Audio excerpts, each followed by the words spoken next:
India voice, आपकी सोच, आपकी आवाज। नमस्कार, आपका बहुत स्वागत है इंडिया वॉइस पे। मैं हूं आपके साथ समृद्ध मिश्रा। उत्तर प्रदेश और बिहार में अब कोल्ड वेव और घना कोहरा छाया हुआ है, जिससे जनजीवन प्रभावित हो गया है। वहीं बात अगर यूपी के प्रमुख शहरों की करें तो राजधानी लखनऊ के साथ साथ आपको बता दें कि बाराबंकी, अयोध्या, गोंडा, गाजियाबाद, बरेली सहित 40 जिलों में कोहरा छाया हुआ है। सड़कें सुनसान रही हैं और वाहनों की चाल बेहद धीमी हो गई है।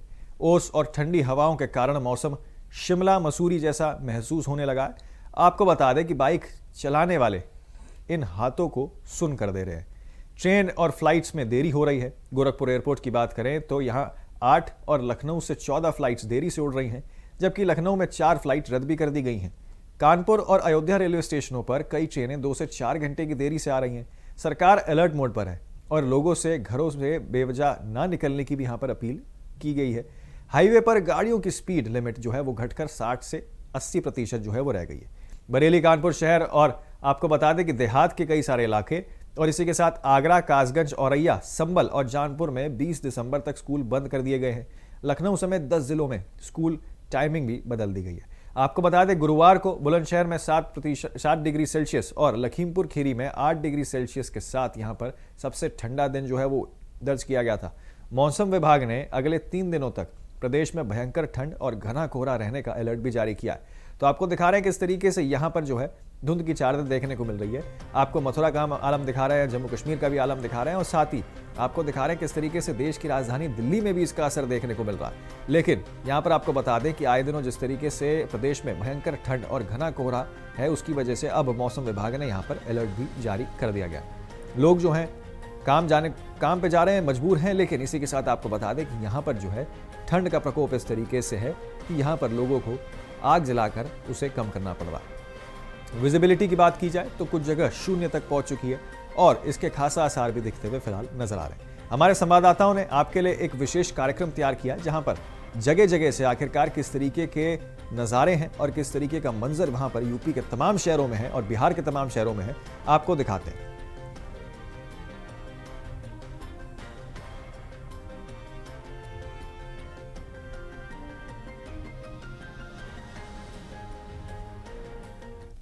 जनवरी की शुरुआत में पूर्वी उत्तर प्रदेश से लेकर पश्चिमी उत्तर प्रदेश तक ठंड का प्रकोप बढ़ चुका है। वहीं पर आपको मैं बता दूं कि मैं इस समय मौजूद हूं जनपद इटावा के नेशनल हाईवे 2 पर, जो कि कलकत्ता को दिल्ली से जोड़ता है। यहां पर आप देख सकते हैं कि किस तरीके से जो कोहरे की चादर है उसने पूरे शहर को अपने प्रकोप में ढक लिया है। वहीं पर हम नेशनल हाईवे पर आपको दिखाना चाहेंगे कि किस तरीके से कोहरे के कारण जो वाहन हैं उनकी गति धीमी नज़र आ रही है। वहीं अगर विजिबिलिटी की बात की जाए तो वो कहीं ना कहीं पूरी जीरो होती हुई दिखाई दे रही है। लेकिन अगर बात की जाए कि कामकाज वाले लोगों की, तो मजबूरन उनको मजदूरी के लिए घर से निकलना पड़ रहा है। वहीं पर अभी प्रशासन की तरफ से स्कूलों की भी छुट्टी नहीं की गई है, तो सड़क पर आपको स्कूल की भी गाड़ियां नजर आएंगी। आपको बता दें कि जो सर्दी का प्रकोप है उसको चलते इटावा में जो तापमान है वह 11 डिग्री सेल्सियस है। आप मेरे पीछे देख सकते हैं, ये नेशनल हाईवे 2 है जो कि दिल्ली से कलकत्ता की तरफ जाता है। यहाँ पर वाहन आप देख सकते हैं कि कहीं इक्का दुक्का वाहन नजर आएंगे। वहीं पर अगर कोहरे की बात की जाए तो कोहरे का इतना धुंध छाया हुआ है कि जो विजिबिलिटी है वो जीरो होती हुई नजर आ रही है। वहीं पर अगर शासन प्रशासन की बात की जाए तो शासन प्रशासन ने भी हालांकि सुरक्षा व्यवस्था को लेकर अलर्ट जारी किया है। वहीं पर स्वास्थ्य विभाग में उन्होंने सर्दी से बचाव के लिए डॉक्टर्स को अलर्ट किया है कि किस तरीके से सर्दी बचाव के लिए लोगों को निर्देशित किया जाए कि किस तरीके से आप सर्दी के लिए बचाव कर सकते हैं। वहीं पर आप मेरे इस दाईं ओर देख सकते हैं कि कुछ लोग भी खड़े हुए नज़र आ रहे हैं और कुछ ऑटो खड़े हुए नज़र आ रहे हैं। ये कहीं ना कहीं अगर बात की जाए तो ये वो लोग हैं जो सुबह अपने घर से मेहनत मजदूरी के लिए निकलते हैं, क्योंकि ये इनकी मजबूरी है। वहीं पर अगर स्कूल की गाड़ियों की बात की जाए तो स्कूल की गाड़ियां अभी भी सड़कों पर नजर आ रही हैं, क्योंकि प्रशासन की तरफ से अभी तक स्कूलों की छुट्टी नहीं की गई। इटावा से इंडिया वॉइस के लिए वंदना यादव। यूपी के प्रतापगढ़ जनपद से है, जहां पर कड़ाके की ठंड अर्थात दिसंबर बीत रहा है और मौसम ने करवट बदल लिया है। कड़ाके की ठंड, कोहरा और धुंध का मौसम बना हुआ है। आज कोहरा तो नहीं है किंतु धुंध कल से ही ऐसा मौसम बना है जिसको लेकर आप देख सकते हैं कि अयोध्या प्रयागराज राष्ट्रीय राजमार्ग पर मेरी मौजूदगी है। यहाँ पर आम जनमानस बहुत ही आपातकालीन में ही निकल रहे हैं या गिने चुने लोग ही निकल रहे हैं। इस हाईवे पर मेरी मौजूदगी है। बता दें कि प्रतापगढ़ जनपद के डीएम शिव सहाय अवस्थी लगातार जिले के रैन बसेरों और मुख्य चौराहों पर जहां पर आम जनमानस इकट्ठा होते हैं वहां पर आग अलाव की व्यवस्था न होने पर संबंधित जिम्मेदारों को फटकार भी लगाए। बता दें कि बीते दिन डीएम शिव सहाय अवस्थी ने रैन बसेरा का भी औचक निरीक्षण किया, जहां पर रजाई गद्दे की व्यवस्था न पाने पर जमकर फटकार लगाई और कार्रवाई की बात कही। वहीं डीएम शिव सहाय अवस्थी ने बच्चों के स्कूल का भी समय 9 बजे से बढ़ाकर 10 बजे से दोपहर 3 बजे तक कर दिया और अपील किया है कि बहुत आपातकालीन में ही घर से बाहर निकले और साथ ही साथ ठंड से बचें। अपील में यह भी कहा है कि ठंड से बचाव ही हमारी सुरक्षा है और साथ ही साथ यह भी अपील किया है कि वाहन धीमी गति से चलाएं, जिसको लेकर प्रतापगढ़ जनपद के एआरटीओ दिलीप गुप्ता भी लगातार अपील कर रहे हैं और दिशा निर्देश दे रहे हैं। प्रतापगढ़ जनपद से अतुल यादव, इंडिया वाइस। कहना ही चाह रहे हैं अपना नगर निगम की तरफ से है ना जो भी सेवा मिल रहा है और जहाँ भी मिल रहा है स्टेशन से लेकर हर एक जगह चौक पर, कचहरी चौक पर, बुलवा चौक पर मिल रहा है। जैसे हम लोग 5 गो समाज बैठे हुए हैं, किसी की गर्दन में मोकरा जैसे हमारा नहीं है, किसी का है किसी का नहीं है, आगे ताप रहे हैं हम लोग। अपना प्रधान जी आ रहे हैं, कुहासा तो रात भर भी मतलब अभी तो मतलब 6 बजे 5 बजे के बाद में कुहासा तो पूरा अभी देखिए ना आपका सामने ही है। कितना बजे तक खत्म हो जाए सुबह में? अब कोई ठीक नहीं है, कोई दिन भर हो रहा है, आता 1 बजे तक ले नहीं था। शाम को गिरा है, इससे लोगों को तो परेशानी हो रही है। परेशानी तो बहुत दिक्कत हो रहा है, बहुत मतलब परेशानी का सब किसी के दिखाई दे रहा है। ऐसे परेशानी है कि नहीं, एगो हमको नहीं है, सब किसी के दिखाई दे रहा है, आम जनता को दिखाई दे रहा है। जनप्रतिनिधि कहीं कंबल बांटता हुआ नजर आ रहा है कि नहीं? अभी तो हम लोग के नजर में यहाँ बलुआ चौक पर नहीं, निमंत्रण कहीं नहीं हुआ है। बस एक ही लकड़ी कुड़ी है जहाँ पे 5 गो समाज बैठ कर हम लोग अपना देख रहे हैं। कोई भी विभाग के गाड़ी आ रहा है उस यहाँ पर गुट हो के देख रहे हैं जहाँ कहाँ चीज मिल रहा है, लकड़ी मिल रहा है कि कमल मिल रहा है, उसको देख रहे हैं। अपने चरम सीमा पर बढ़ रहा है। वहाँ में लोग घर से कैसे निकल रहा है? कुहासा तो 12 बजे दिन तक नहीं कट रहा है और शाम 4 बजे से कुहासा शुरू हो जा रहा है। नगर निगम द्वारा लकड़ी की व्यवस्था हुआ है जी? लकड़ी की व्यवस्था जगह जगह तो हुआ है, लेकिन लकड़ी जलता है तो दूसरी पब्लिक उठा के लेके चली जाती है। ये कौन उठा के ले जाता है? अगल बगल वाले, दुकान वाला, अगल बगल दुकान वाले उठा के लेके चले जाते हैं अपने तापने के वाले लिए। ले जाते हैं तो कि दुकानदार लोग दुकान वाले ले जाते हैं। किसको दोष दिया? नगर निगम को दोष दीजिए कि दुकानदार को दिया जाएगा? नगर निगम को दिया नगर निगम को बोला जाए कि हाँ जरा कर जाए, लकड़ी को जरा के जाए, वो जला के नहीं जाती है। नहीं उसको थोड़ी आगे पकड़ा नहीं तो चली जाती है। कोई ले जाता है, उठा कर ले जाएगा। जनप्रतिनिधि द्वारा कंबल के वितरण कहीं दिखाई दे रहा है? कहीं नहीं, कोई सुविधा नहीं। बिजनौर जिले में आज अचानक से मौसम ने करवट बदली है। इस वक्त बिजनौर के नुमाइश चौक पर मौजूद है। आप देख सकते हैं किस तरीके से यहाँ पर घना कोहरा छाया हुआ है। इस कोहरे की वजह से जहाँ एक तरफ से आम जनजीवन अस्त व्यस्त हो गया है, लोगों को जो है ठंड की वजह से घर में ही रहने को मजबूर होना पड़ रहा है। साथ ही जो वाहन चालक है उनको भी काफी दिक्कतों का सामना करना पड़ रहा है, जो दिन में ही लाइट का सहारा लेकर के चल रहे हैं।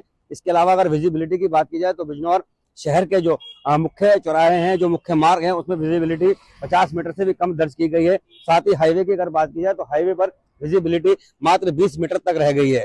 तापमान की अगर बात की जाए तो तापमान भी काफी घटकर जो है 5.8 डिग्री रह गया रात। और सुबह के तापमान की अगर बात की जाए तो सुबह का तापमान भी 5 डिग्री के आसपास दर्ज किया गया है। इस ठंड की वजह से स्कूली बच्चों को और आम लोगों को काफी दिक्कतों का सामना करना पड़ रहा है। गर्म कपड़े और अलाव का सहारा ले रहे हैं। साथ ही डॉक्टर भी फुल कपड़े पहनने की बात कर रहे हैं, जिससे बीमारी से भी बचा जा सकता है। इंडिया वॉइस के लिए बिजनौर से जहीर अहमद। इस बार भारी कोहरे का प्रकोप आप देख सकते हैं कि शुरुआत हो गई है हर जिले में, यहाँ तक कि मिर्जापुर में देख सकते हैं। इससे पहले कुछ हल्के हल्के कोहरे हो रहे थे 6 बजे 7 बजे तक, लेकिन इस समय देख सकते हैं एकदम भारी कोहरा हो गया। लोग ठंड से भी ठिठुर रहे हैं, जिनका आना जाना भी इस समय दुश्वार होता चला जा रहा है, क्योंकि ठंड का प्रकोप इतना ज्यादा बढ़ गया है कि लोग अलाव जलाकर अपने को गुजर बसर करने के मजबूर हो गए। जगह जगह पर अलाव जला रहे हैं। और उसके बाद कुछ लोग ऐसे हैं कि जो इस समय ठंड की वजह से घर से बाहर नहीं निकलना चाहते, धूप का इंतजार करते हैं, लेकिन अब उनके मुरादें नहीं पूरी हो सकेंगी, क्योंकि धूप का धीरे धीरे जो निकलना बंद होता चला जा रहा है। और यहाँ पे देख सकते हैं किस तरह से हेडलाइटें की इंडिकेटर जल रहे हैं, हेडलाइट के सिर्फ लाइट दिखाई दे रहे हैं गाड़ियों के, वाहनों के जो चल रहे हैं यहाँ पर। लेकिन प्रशासन का सीधा निर्देश है कि भरे कोहरे में जो है कि सब लोग अपना लाइट जलाकर और इंडिकेटर जलाकर दिखाई दे, क्योंकि हादसे का शिकार कोई भी हो सकता है। और उसके बाद देख सकते हैं सभी लोग, बच्चे लोग सुबह चलना शुरू कर दिए हैं और लोग गए कोहरे में।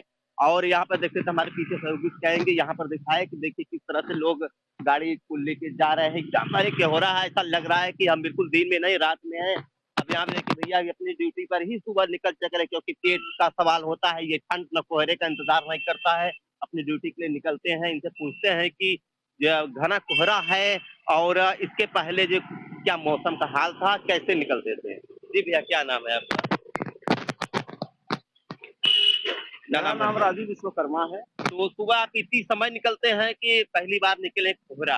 नहीं, मैं निकलता हूँ भाई, देखिए कोहरे का प्रकोप है और कोहरे से ठंड बहुत ज्यादा है, और ठंड की वजह से जो हाथ भी छूट रहे हैं और जो है परेशानियां भी हैं, और ठंड की वजह से आने जाने में ही तकलीफ है। और कोहरे तो आप तो देख ही रहे हैं। तो क्या करना चाहिए, रोज निकलते हैं आप इसे? और इसके पहले कैसा स्थिति थी इस मोहल्ले का था ठंड का? ठंड का माहौल का पहले नहीं था, लेकिन अब ठंड तो देख ही रहे हैं आप, आपके सामने है, जो कहना है तो देख ही रहे हैं। अब हम क्या बताएं, लेकिन ठंड है, प्रकोप है, कोहरा है, और इसको लिए अब आदमी अपना काम करने के लिए तो जाएगा ही।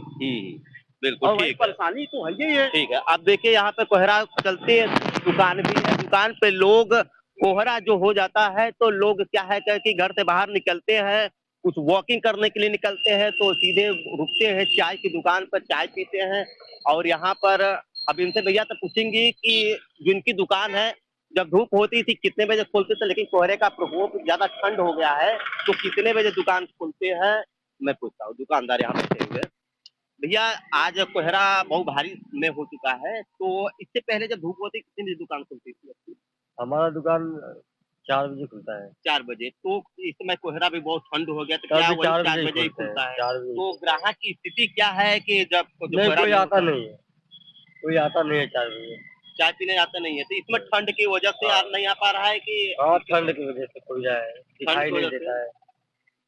अच्छा भैया कहना है कितना ज्यादा ठंड हो गई। चाचा जी क्या कहेंगे, इस मोहल्ले में आप रहते हैं, आना जाना भी रहता है, इसके पहले धूप बहुत ज्यादा था कि आज ही शुरुआत हुई कोहरे की? नहीं, अब 2-3 दिन से शुरू है। 2-3 दिन से इसी तरह से था कि कुछ कम था? इसी तरह से परसों से इसी तरह से चल रहा है। चाची आप बताइए कि कोहरा का प्रकोप ये 4-5 दिन से बढ़ रहा है कि इसके पहले धूप ज्यादा थी? नहीं भैया, 4-5 दिन से बढ़ रहा है। 4-5 दिन से बढ़ रहा है। यहाँ पर अलाव की व्यवस्था कुछ कर देंगे, आपका दुकान है यहाँ पर तो? हाँ, ठीक है। अब देखिए कोहरा क्या है कि इतना ज्यादा बढ़ गया है कि लोग जो बुजुर्ग हैं और सीनियर सिटीजन्स हैं वो सब परेशान है, क्योंकि ठंड को दुकानदार भी परेशान हो रहे हैं, क्योंकि जो धूप था तो उस समय दुकान भी पर ग्राहक भी आ रहे थे और ठंड की वजह से कुछ ग्राहक कम भी हो गए हैं। लेकिन सीधा लोग जो टहलने निकलते वो जरूर आते रहते यहाँ पर। लेकिन अब देखिए धीरे धीरे कोहरा छटेगा। लेकिन अगर इसके बाद बात करें शहर से थोड़ा सा दूर हट के चलेंगे तो वहाँ पर बिल्कुल कोहरा कम नहीं है, वो कम से कम 11-12 बजे तक ही कोहरा लगा रहता है। लेकिन ये दिन पर दिन जब ठंड बढ़ती जा रही है, प्रशासन भी अब सक्रिय होता चला जा रहा है। कुछ दिनों के अंदर ही, कुछ ही समय के बाद जो है कि जगह जगह पर रैन बसेरा का इंतजाम करेगा और अलाव जलाने का इंतजाम करेगा, ताकि जो भी राहगीर आ रहे हैं और जा रहे हैं वो जो है कि अलाव का सुविधा ले सके। और जो जैसे कि सक्रिय एरिया है, जैसे कि बता रेलवे स्टेशन, बस स्टेशन, वहां पर जो है कि रैन बसेरा का व्यवस्था की जाएगी ताकि लोग रात में रुक सके। Kamlesh Kumar, India voice, Mirzapur.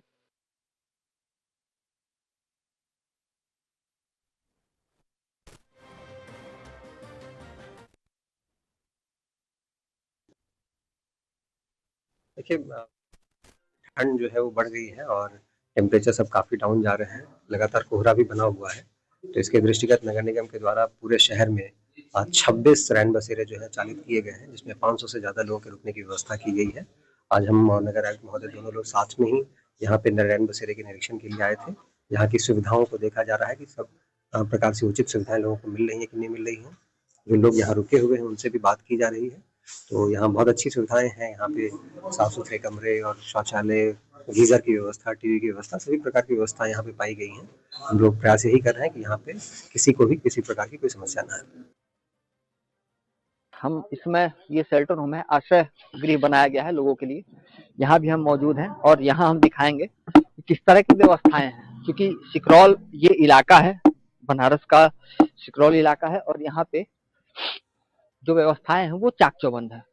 अधिकारी निरीक्षण करके निकल चुके हैं और आप जो है यहाँ देख पाएंगे ये जो जितने भी जो यहाँ के जोनल अधिकारी हैं या अभियंता हैं या अवर अभियंता हैं, इसके साथ केयर टेकर और जो भी यहाँ की जो देखरेख करता है उसका नंबर यहाँ पे बकायदे अंकित किया गया है। इसके अलावा क्या कुछ व्यवस्था है, यहाँ पे क्षमता कितनी है, 44 व्यक्ति रह सकते हैं, गद्दा कितना है, 44, कंबल 44, बेड 44, यानी कि जितनी भी व्यवस्थाएं हैं, जितने लोगों की ठहरने की व्यवस्था है वो यहाँ पे रह सकते हैं और उन बाकायदे उनका नाम अंकित किया गया है।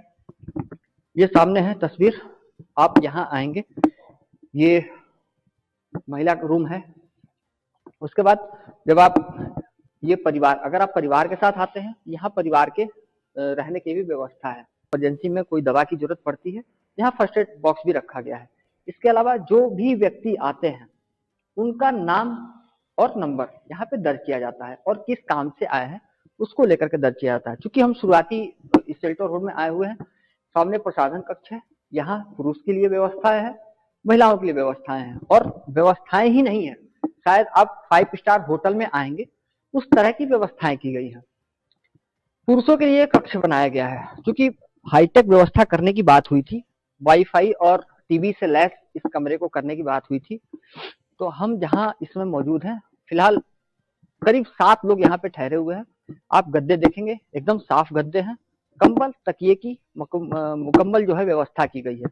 आप सामने देख पाएंगे तो वहां पे आपको रूम हीटर भी नजर आ जाएगा। रूम हीटर के साथ साथ यहाँ पे वाईफाई और टीवी की भी व्यवस्था की गई है।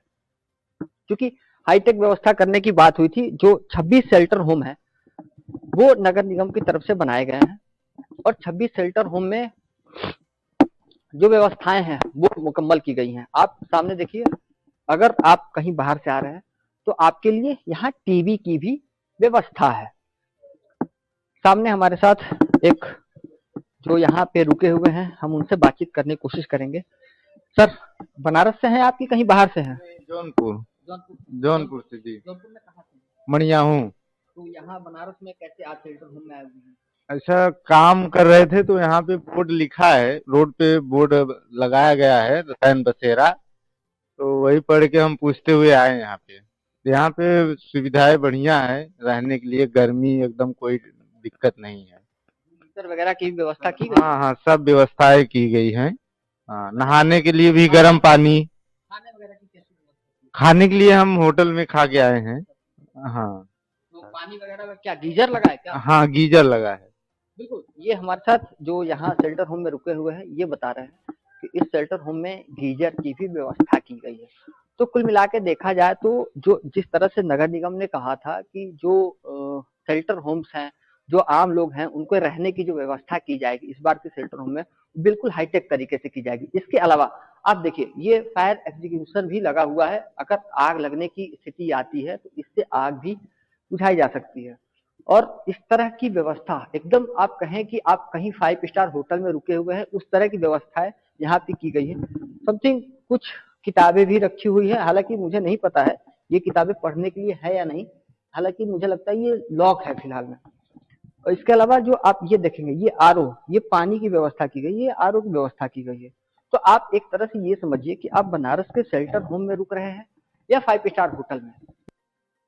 हमारी मौजूदगी इसमें वाराणसी में है और आप देख पा रहे होंगे जो लोग हैं वो अलाव का सहारा ले रहे हैं, क्योंकि अलाव ही ऐसी व्यवस्था है जो ठंड में लोगों को ठंड से बचाने के लिए एक बेहतर उपाय है। हमारे साथ तमाम लोग मौजूद हैं जो अलाव सेक रहे हैं और हम इनसे जानने की कोशिश करेंगे। सर, ये जो अलाव है कितनी कारगर है और कैसी व्यवस्था है यहाँ पे? देखिए, जाड़े में बिजली की भरोसा भी नहीं होती है, पर ये अलाव क्या होता है, जला के ये 8-9 घंटे आराम चलता है, फिर इसमें लकड़ी लगा दिया जाता है, फिर ये अलाव जलता रहता है। तो 24 घंटा अलाव हम आराम से जला सकते हैं और सस्ता पड़ता है। ये सरकार ने कैसी व्यवस्था कर रखी है, कैसी व्यवस्था लगती है आपको? देखिए, सरकार की व्यवस्था, शहर में वर्षों से ज्यादा ठंड आ गई है, बढ़ गई है, इसलिए जगह जगह अलाव, चौराहों पे भी, बाजारों में भी अलाव जलाया जा रहा है। अस्थायी भी बनाया गया है नगर निगम द्वारा काफी जगह शहरों में। आप भी देख रहे हैं, अलाव सेक रहे हैं, थोड़ी सी गर्माहट महसूस हो रही है? थोड़ी सी गर्माहट महसूस हो रही है? हाँ, बिल्कुल गर्माहट महसूस हो रही है और ठंड में अलाव बहुत कामगर है सभी लोगों के लिए। अभी देख रहे हैं पूरा मफलर वगैरह सब लपेटे हुए हैं, ठंड लग रही है? ठंड बहुत ज्यादा लग रही है।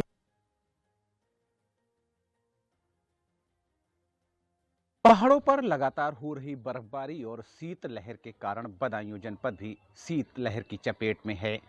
लगातार 3 दिन से पड़ रहे कोहरे के चलते जो रोडों पर वाहनों की रफ्तार वो धीमी पड़ गई है।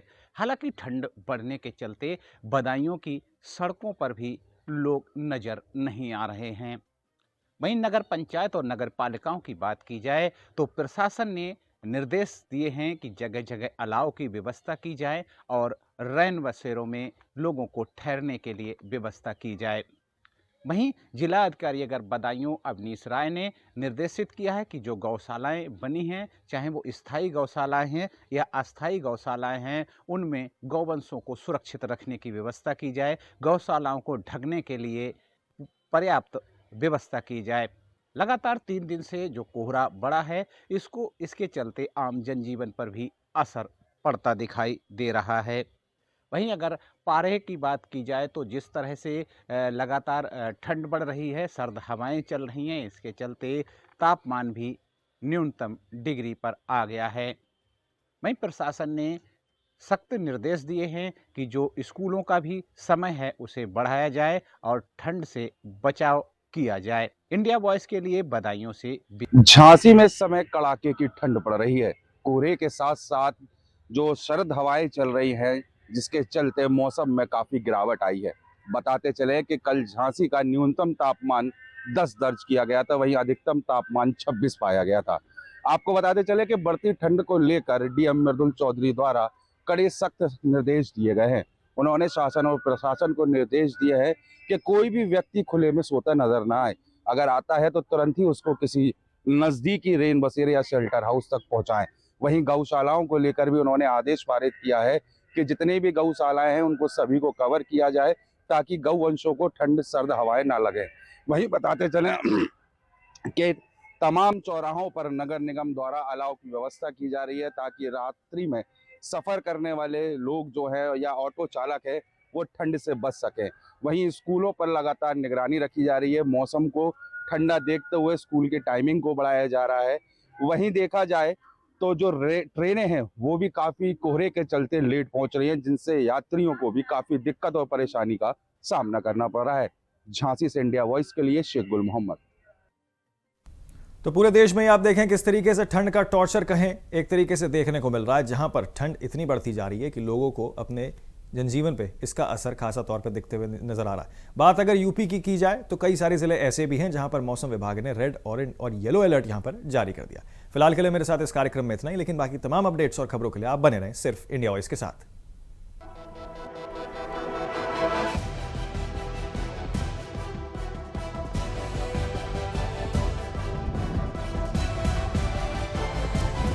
इंडिया वॉइस, आपकी सोच, आपकी आवाज।